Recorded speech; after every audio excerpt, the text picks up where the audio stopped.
Fantastic. Good morning, everybody. It is a delight to be here, and thank you for that lovely introduction. I'm going to start our talk today by talking about the future of money. And in particular, I want to take like a page out of the music business and talk about streaming. We used to buy music, now we stream it. And I think, we used to have money, we used to hold on to money, and I think the future of money is that we're going to start basically streaming it, just exactly how much we need, when we need it, where we need it. And let me talk a little bit about sort of how that's going to happen and what's going on. Underneath all of this is the global regulatory convergence. If you were to go back 2 or 3 years, we had stablecoins, we had tokens, we had crypto, we had blockchain, but what we didn't have was a really good regulatory framework for enterprises, businesses, and individuals to use it, right? It was sporadically available. If you used it, there was maybe the possibility that you were breaking the law and maybe you weren't. It actually reminds me a lot of the early days of Uber, where you could get one in San Francisco, even though the taxi union absolutely maintained that it was definitely 100% illegal. And so I think, if you are a very, very careful business environment, then you're not going to do something, not just if you're not going to be prosecuted today, but also you will have a lot of confidence that you're probably not going to be prosecuted in the future. As I like to say, staying out of jail is kind of a key competency for business leaders. And what you see here is that with one kind of glaring and surprising exception, really the world is converging towards a good regulatory framework for stablecoins and digital assets. And in particular, the European Union gets bonus points for really being the pioneer here. Americans hate to acknowledge this, but the truth is, MICA was the benchmark. It's a fantastic piece of legislation. It's not perfect, but it was markets in crypto assets was a really good benchmark that kind of laid the foundation for a lot of regulatory structure all across Europe, and it drove a lot of forward activity. The U.S., the big deal in the U.S. is that it has in the last 8 months, kind of really sprinted ahead in terms of the embrace of this technology and its deployment. And so we went from a year ago being kind of the U.S. being relatively far behind the rest of the world to the U.S. being quite far ahead, at least in this particular area. And what he has launched is an absolute stampede into the stablecoin business. I mean, every bank that I can think of, fintech company, you name it, they are entering the stablecoin business. That's roughly, this is a good sense of how competitive it's going to be. And it's going to be a really, really big business, right? I think the bulk of which is likely to happen on Ethereum as we go forward, right? And of course, I am, as I like to say, a bit of a notorious ETH maxi, so please do not expect an unbiased point of view. I'm right, but I'm not unbiased.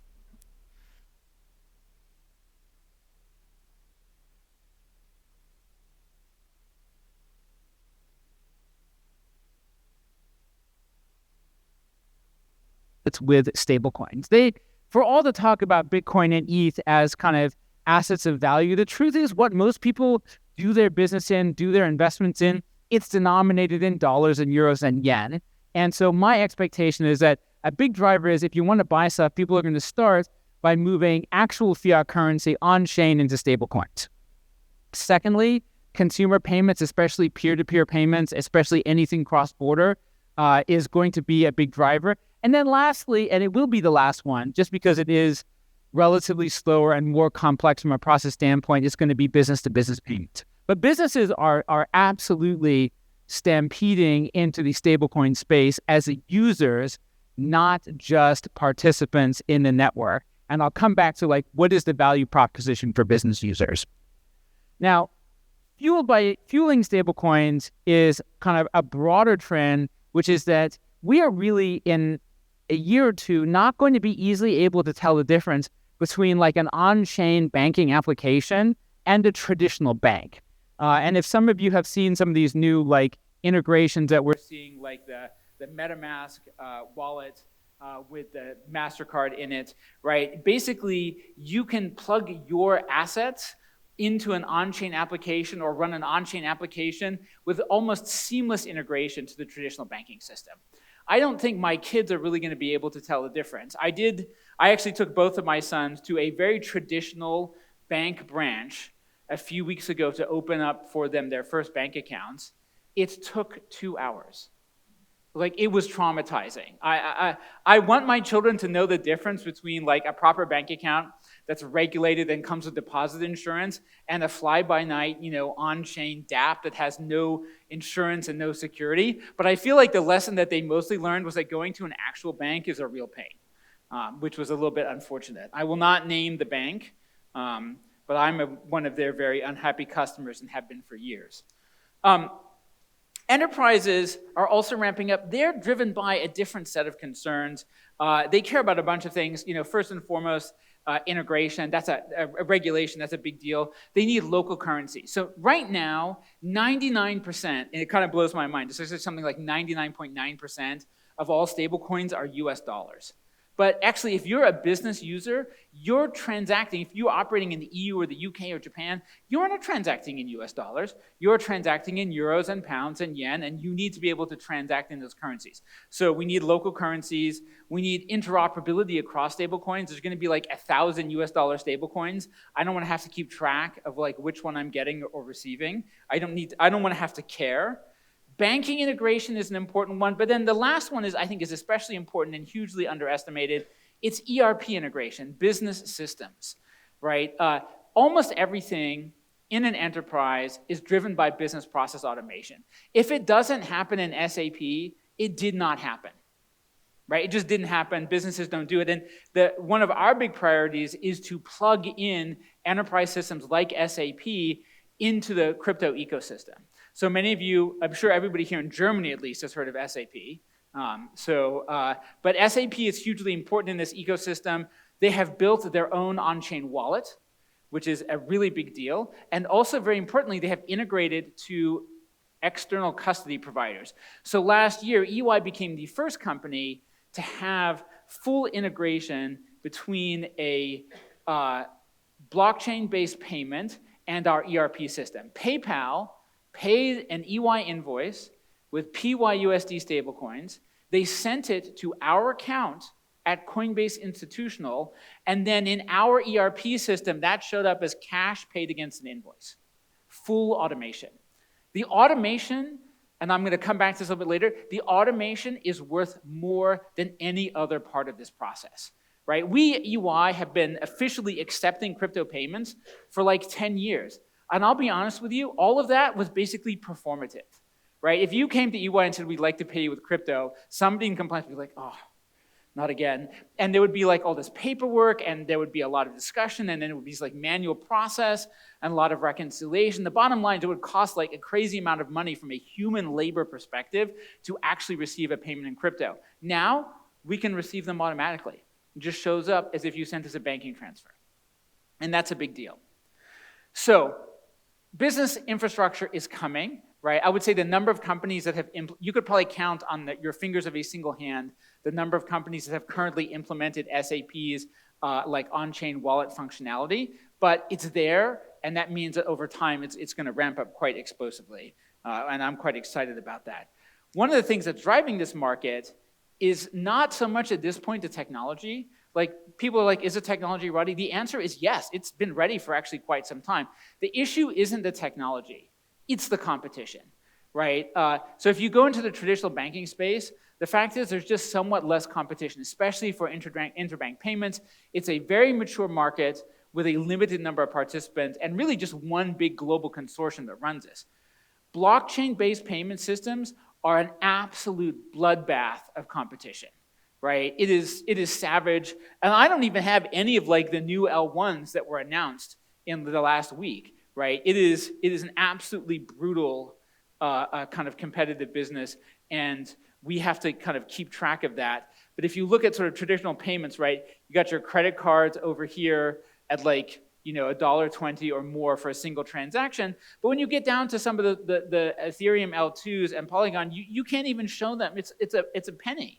Right, or less, right? And so to be fair, I have to admit, it's not an apples to apples comparison, right? Credit card networks are really a bundle of services, right? Insurance, chargebacks, payments, right? What blockchains are giving you is some like really competitive raw transaction processing capability.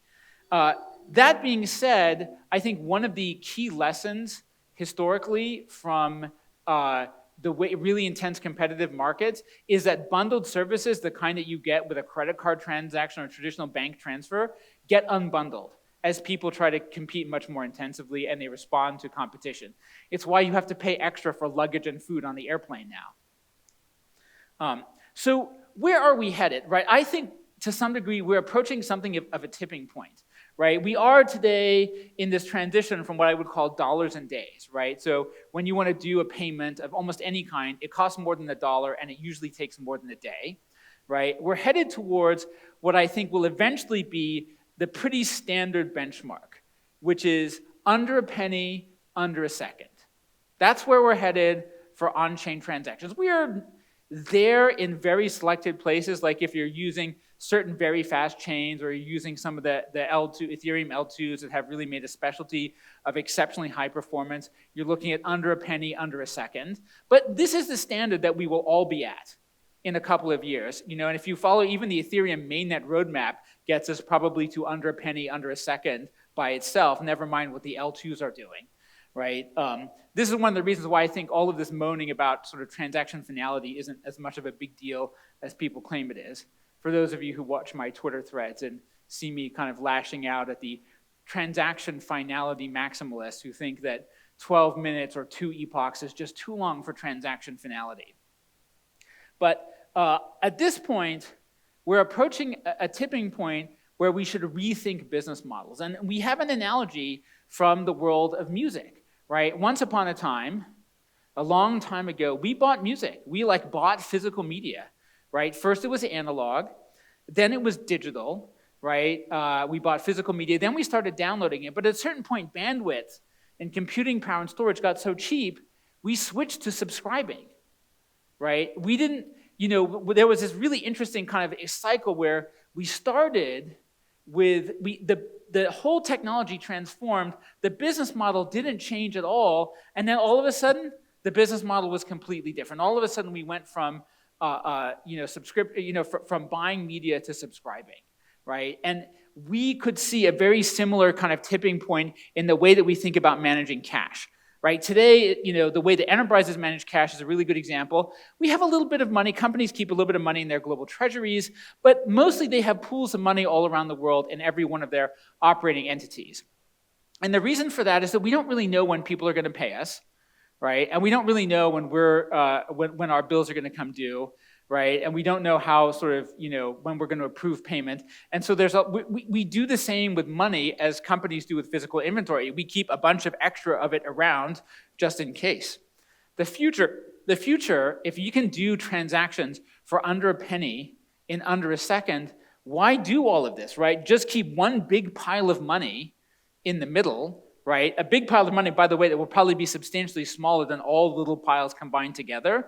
And then when you need money in a particular country or location, send it. And when you receive excess money, more than, say, 24 hours worth of cash flow in a foreign country, send it back to the global central kind of operations fund, right? So, and it could be dollars. I personally think as we get to a model that looks like this, there will be a market for synthetic multi-currency instruments that minimize kind of cross-border transaction risk, a kind of equivalent of like an IMF SDR, if you know what that is. How many of you know what an SDR is? Oh, shout out to my econ nerds. Very good. So I think we will experience this kind of transformation to just-in-time, and I think it will actually transform how people behave in economics. It's not just businesses that are going to do this. Consumers are going to do this as well. And there is, it turns out, quite a bit of data that shows that consumer behavior changes a lot when you closely connect action and payment or reward, right? And so, for example, today, it's great if your electric company says, please don't run the dishwasher at peak times. The truth is, it could be 60 days before you see your electric bill, or 30 or 45 days, right? And another 30 days before you pay it. But what would happen if we got billed every night for the electricity that you use during the day at midnight, right? And what if we paid it? Today, we don't do that because it's operationally too complex. It's not that the electric company doesn't know at this point how much you use. It's just too much of a pain to bill you every day. But if you were billed and paid every day for your work, for your expenses, right, then the incentive not to spend today would be highly connected. And it turns out that when you do that, you can be between 10% and 300% more effective in your incentives. So I think over time, this is not just something that happens to business payments. I think a future of work looks like I work today, I got paid today. I use electricity today, I paid for it today. I don't make one car payment a month, I make 30, right? One a day. It's people will talk about the cost to own things on a daily or even hourly basis. And that's how we'll do it. And it will change the nature, I think, of supply and demand in a lot of markets. Now, right now, if you listen to people all around the world and all of the things that they talk about when it comes to payments, they get overly focused on payments. They talk about stablecoins, they talk about payments. If you look at the two new L1s that were just launched, the two major ones, they both announce themselves as payment chains, right? I think if you're just doing payments, you're missing more than half the fun. I have a very unique definition of fun, but nonetheless, if you think about any kind of business agreement, really any agreement at all, it's I have money, you have stuff, and we're exchanging my money for your stuff under the terms of some kind of business agreement. Sometimes it's a swap. You go into the store, you walk out with some groceries, there's no complex contract rules in there, right? Financial markets, most of the things are swaps, no complicated stuff. But in most business environments, you actually have complicated rules, volume discounts, rebates, and things like that. Managing that is expensive, right? And this is like some scary numbers. The average company spends $400 to raise a single purchase order, right? That's a cost of time and labor. It takes them another 40 cents to send it by EDI, $9.87 to process an invoice and verify its components, 40 cents to send the purchase order, and $12 to make the payment. All of the stuff that's going on in these payment chains, it's addressing this, the $12, not this, the $400 involved in like getting the whole like purchase order and ready, right? And if you think about a typical supply chain, it's very complicated, right? There's stuff that's flowing through the supply chain and lots of business agreements. And I believe smart contracts, tokenization of assets, they will be absolutely transformational. Again, if you go back to this $411, right? If you think about this whole cycle, basically a company ordering something and receiving it, you're spending almost $500, which is amazing, right? It basically costs a company $500 to buy something. And you can see why when you kind of understand the full supply chain. My experience is that we are vastly under-indexing on the value proposition of automating the entire process, including the smart contract. And we have some real-world data from this. EY built a system for Microsoft that automated the entire contract cycle except for payments. So the 411, about 430 of the $450, right? We had that entire cycle done, and the results were really spectacular. 99% reduction in cycle time, right? Stuff that used to take 45 days, we got down to about 4 minutes. 40% reduction in cost. So even building a prototype, which is about the most expensive way you can do this for Microsoft, right? We took what should have been about a $400 and some kind of process down to in the range of maybe 250, right? And again, that's worth far more than the improvements that you're going to get just by dealing with the payment process, and hugely improved the level of customer satisfaction involved. So I think for all of the conversation about stablecoins and payments, it's just the tip of the iceberg, right? We are going to head towards a world where the entire business agreement is coming on chain, and we are going to execute it very, very quickly, right? We're going to think about things not in terms of like net 30, right? I'm going to get paid in 30 days, but like today, right? Payment upon receipt, right? Paying your bills as a consumer pretty much every day. And that sounds very far-fetched. I personally think it's going to happen much faster than people expect, right? And I think we are seeing it, we'll see it in different areas at different times, right? It's already possible if you work in a lot of these gig economy jobs to pay extra, which is bizarre, to pay extra to your employee to be paid the same day. I think in the very near future, if you work on an hourly basis, if you work on any kind of a gig kind of environment like being an Uber driver, you will work today, you will get paid today, right? And I think more and more for the things that you buy, right, you will buy those items, you will clear those bills today, right? I think that's going to be increasingly common. Before I finish up, I should give you a little advertisement of EY. We are extremely Ethereum aligned, right? So I literally wrote the book, which I think is, I'm told, my mother says it's not bad. That's what I can tell you is that my mother said it was not bad.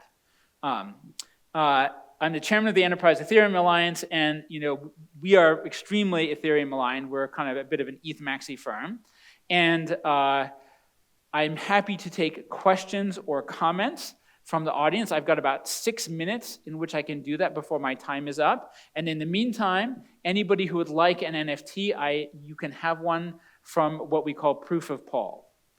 So, questions, comments, complaints. And we have a gentleman with a microphone as well. We got some.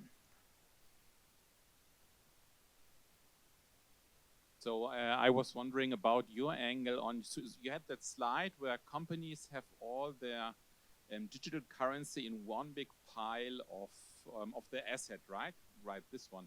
So what's your angle on security in this regard? Because it's getting much more attractive to maybe have this big pile of money that a malicious person could attack. So what's your view? Yeah, this is a great thing. I personally am a big believer in institutional custody. And it was an interesting conversation that we had with SAP, because the first thing that SAP did was that they created a wallet that you could attach to your SAP instance. My own view is that companies don't really want to be banks, and they don't want to hold big piles of money. What they would like to do is outsource all the terrifying risk of having a big pile of money to a third party like Coinbase. So my expectation is that when we talk about this big pile of money, it's going to be in the hands of security professionals who are going to manage this, because otherwise I think it's very scary. Like, at the end of the day, in terms of like business core competence, it's not the job of the business to be a bank. I think right behind you.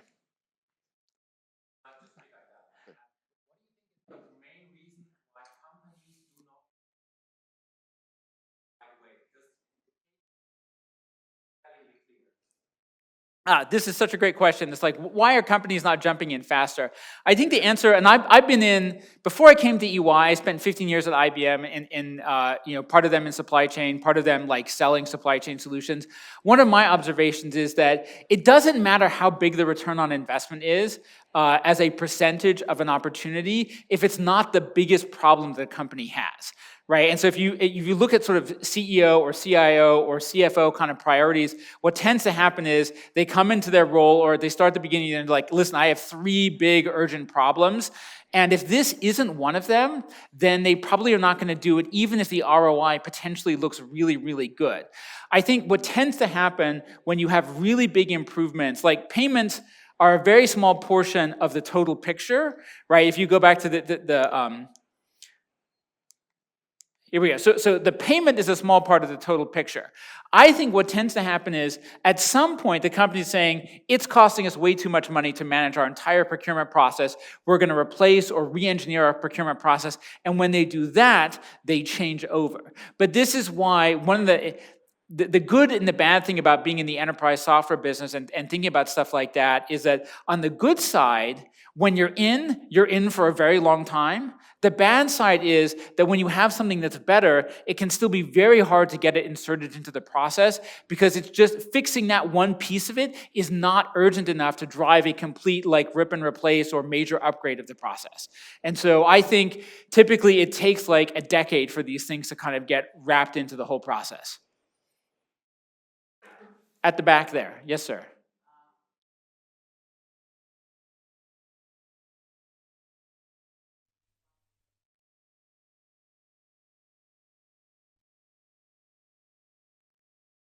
So I think the question is, what do I think about Mika, and is EY working with companies that are building digital assets? I have a thumbs up on that. So the question is, and I said this right at the beginning, you might have missed it, but I think Mika is awesome.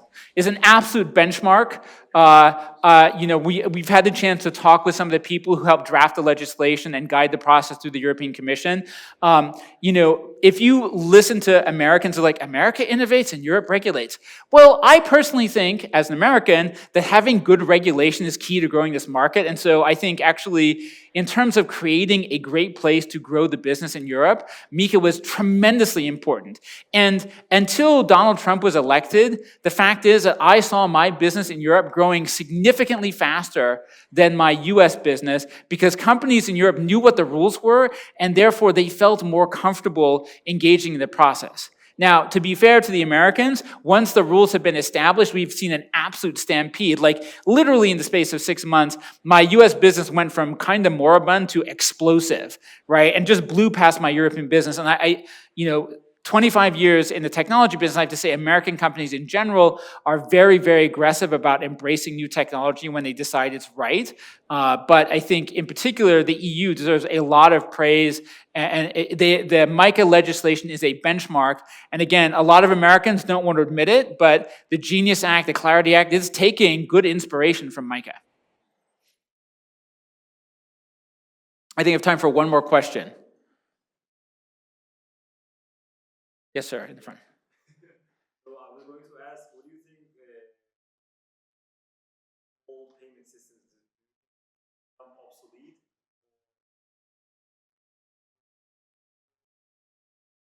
On-chain.